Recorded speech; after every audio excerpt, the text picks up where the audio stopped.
Bonjour mes amis leaders, donc Rachel Daigle ici avec le moment de réflexion avec Rochelle, le moment de poser une question à un coach. Donc j'ai une question qui m'est venue cette semaine. C'était de comment ancrer sa confiance dans des choses qu'on a accomplies dans le passé qui vont nous aider à avancer dans les défis du futur. Et puis, c'est certainement partie de la façon humaine de minimiser nos succès. On a été un peu endoctrinés avec ça.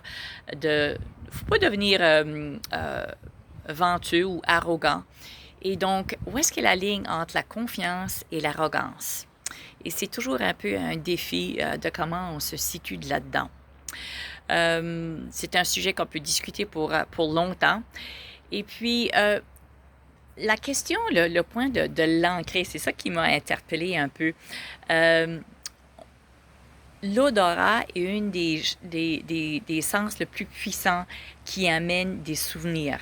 On pense peut-être à notre enfance, le temps des fêtes, les belles odeurs qui venaient de la cuisine, et donc on a peut-être juste à sentir une certaine épice, et puis un flot de souvenirs positifs nous viennent. Et on peut utiliser cette même méthode avec nos succès en affaires. Et puis, c'est une stratégie de PNL qui, lorsqu'on est dans un... faut prévoir un peu. Et donc, choisir une odeur avec laquelle on veut ancrer. Et donc, peut-être que c'est un épice quelconque. Peut-être que c'est un parfum. Ou quelque chose de plaisant que vous pourriez avoir en main.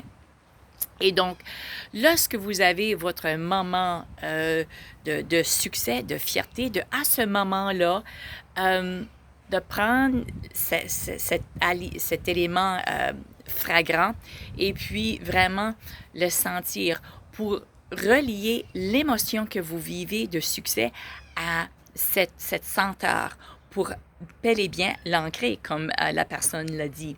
Et donc, dans le futur, quand vous avez une autre opportunité, un défi, quelque chose où vous voulez vraiment vous présenter en pleine confiance, eh bien, prenez à nouveau une respiration pour sentir cette chose avec laquelle vous avez ancré, pour ramener ces émotions de confiance.